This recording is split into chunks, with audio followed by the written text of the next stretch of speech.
Yun o, di ba? Nawala na siya.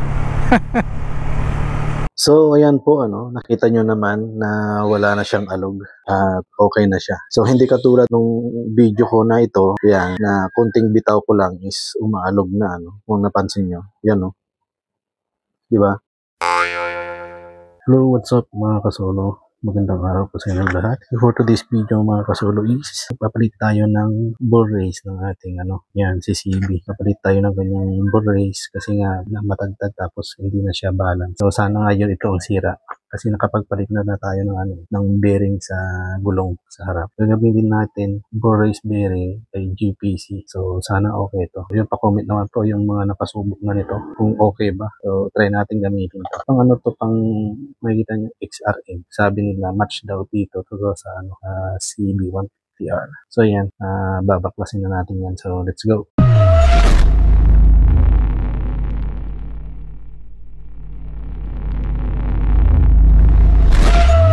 So tanggalin muna natin tong gulong.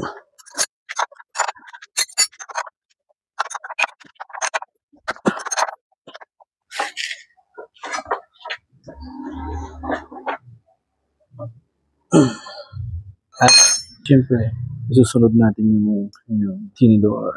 So, pagsabay ko na siguro hugutin para hindi tayo maano sa pagbabaklas. Pagsabay na natin yan.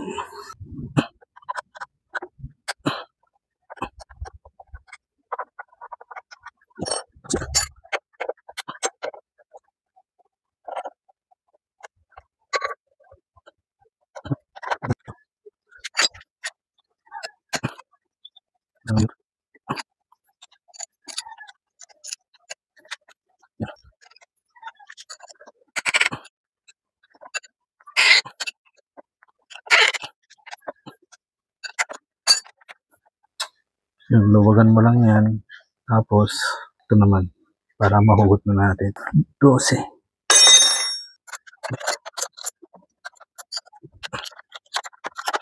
Ayan.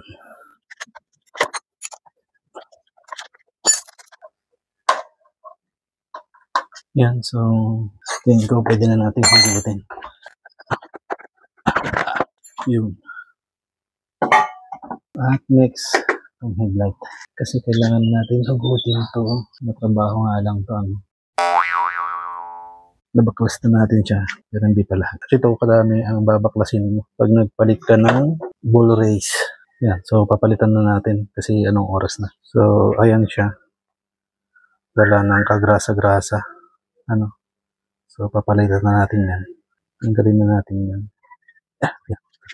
So, pupukpukin lang natin yan. Madali lang tanggalin. Pukpuk lang ang katapat niyan. Pukpuk. Yan sa baba muna.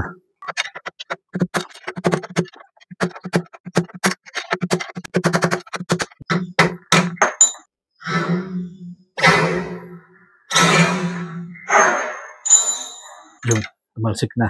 Siyempre, itong nasa taas naman. Yan, dali lang. Dali lang.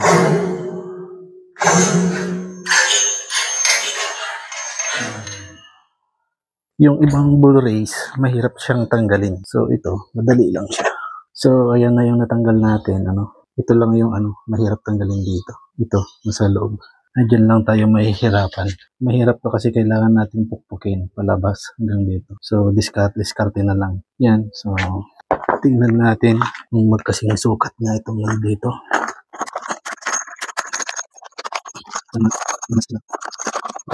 May kasama pang grasa pero konti lang.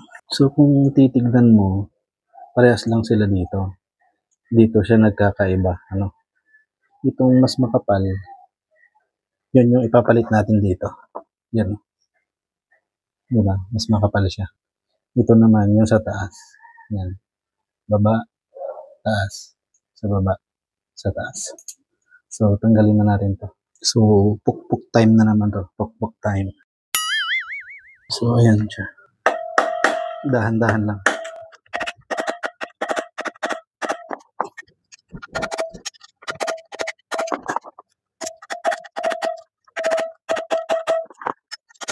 Sabi natin ko, kailangan. Sumunod. Kailangan natin. Kailangan natin.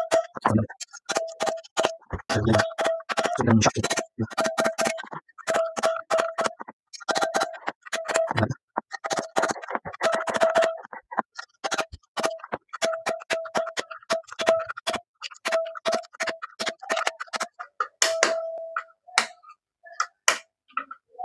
Yun, di ba?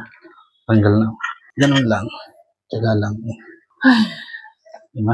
Tanggal din. Tulad yan ang sabi ko, kung wala kang tsaga, hindi ka pwede mag-DIY. Kung may budget ka naman, punta ka na sa shop, di ba?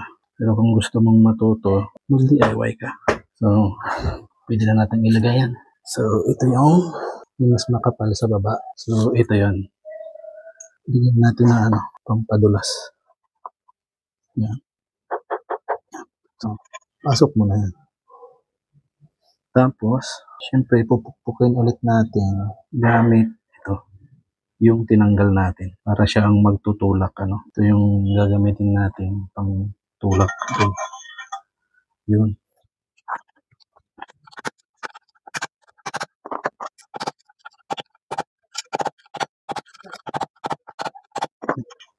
Yung, di ba? Ganun lang kadali. Mas madaling maglagay kaysa sa yung magpasok. E pag nailagay na natin yan, so balik tayo dyan. Bago natin ilagay yung mga bulitas niya, ilagay muna natin yung kapareha ng tatanggal natin. Nasan mo lang ng mabuti para matanggal yung kanyang dumi-dumi. Yun. Siyempre, unahin natin sa ilalim ulit. Bigyan natin ulit ng pampadulas. Tsaka natin pupunuhin mamaya yan ng grasa. Damihan natin.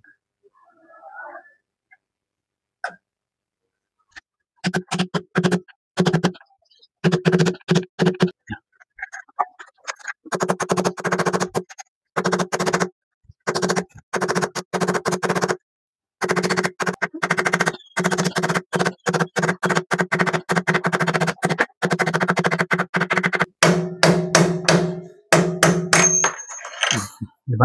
Nandun na sa loob yung isa. At katulad din nung sa kabila, lagyan natin ng grasa yan. Saka natin pupunuhin niya maya-maya. Dapat maraming grasa yan mamaya. Siyempre, lagyan mo din sa gilid tong isa. Itong ilalagay natin.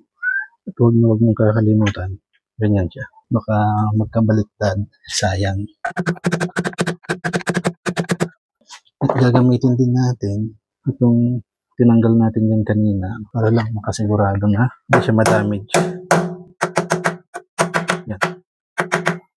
Yan. Mararamdaman mo naman pag sagad na yan. At syempre, yan.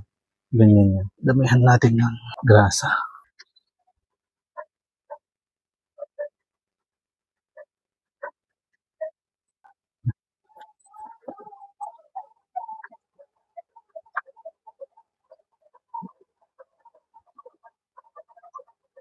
Yun. Dapat maraming grasa. Lagyan pa natin para tumagal. Tapos, ganyan yan. Diba? Para smooth lang yung kanyang ikot. Hindi ko alam kung napakita ko kanina yung tinanggal natin halos natuyuan na siya ng grasa. Iwan ko ba, naubos din pala yung grasa niya, nawawala din. At syempre, sunod natin lagyan ng grasa ay lagyan natin ito ng grasa.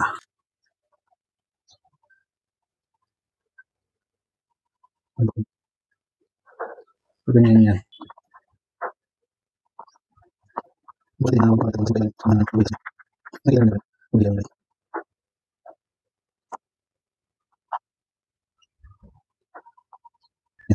Pinamihan na natin.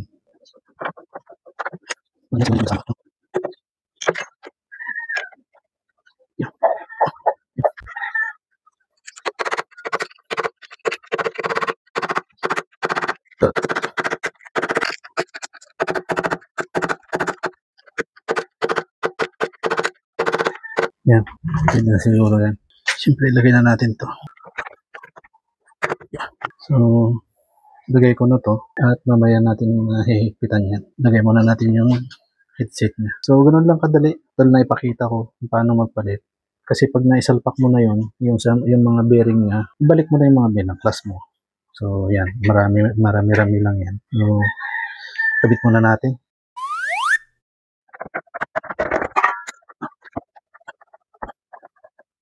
Higpitan na natin. Pag nakita mong pantay na dyan, higpitan mo na. Baka makawala pa. Yan.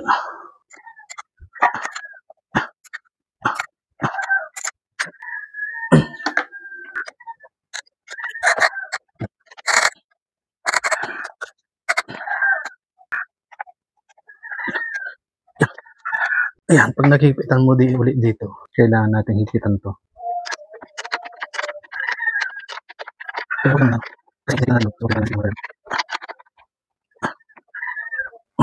Ayun. So, hikitan ulit.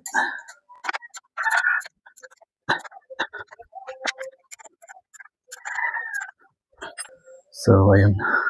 A few moments later.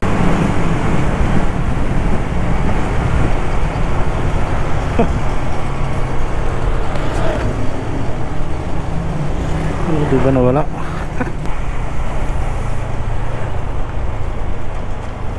Yun, nawala oh. Kahit may box ako.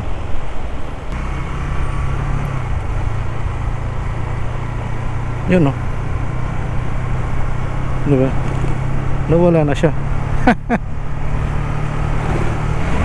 May box ako niyan ah. Yan oh, nawala na ang kanyang alog. So ayan po, nakita nyo naman na wala na siyang alog at okay na siya. So hindi katulad nung video ko na ito, yan, na kunting bitaw ko lang is umaalog na, kung napansin nyo, yan diba? Kunting bitaw lang umaalog na. So nakita nyo din naman tong video ko kanina is wala nang nginig. Akala ko dati is yung sa bearing lang. Yun pala is yung sa niya, bull race bearing. So maganda rin pala na nami-maintain natin siya, na-check natin. Kasi yung napalitan natin na is tuyong-tuyo na siya, wala na siyang grasa, Siguro yun, kahit grasahan ko lang okay na eh. So pero mas maganda na rin yung palitan natin kasi mura lang naman. So ayun, kita nyo naman, okay na siya, wala na siyang alog or nginig kahit na may box, So yun, okay na naman itong ating si CB. At ayun lang, lagi nyo i-check yung yung bearing at saka din yung bearing doon sa gulong, yung wheel bearing, tsaka yung bull race bearing. So, napaka-importante nito kasi nakakangawit pag hindi balance yung natin. So, ayun, okay na to. So, ayun mga kasolo, yung mga hindi pa naka-subscribe dito sa ating YouTube channel, please, yun, paki-subscribe naman po ang ating YouTube channel at paki-follow na rin po ang aking Facebook page. Yan po. So, yun, hanggang dito na lang po ang ating video mga kasolo. At magandang araw po sa inyong lahat. God bless, stay safe po. God bless. Ciao. And peace out.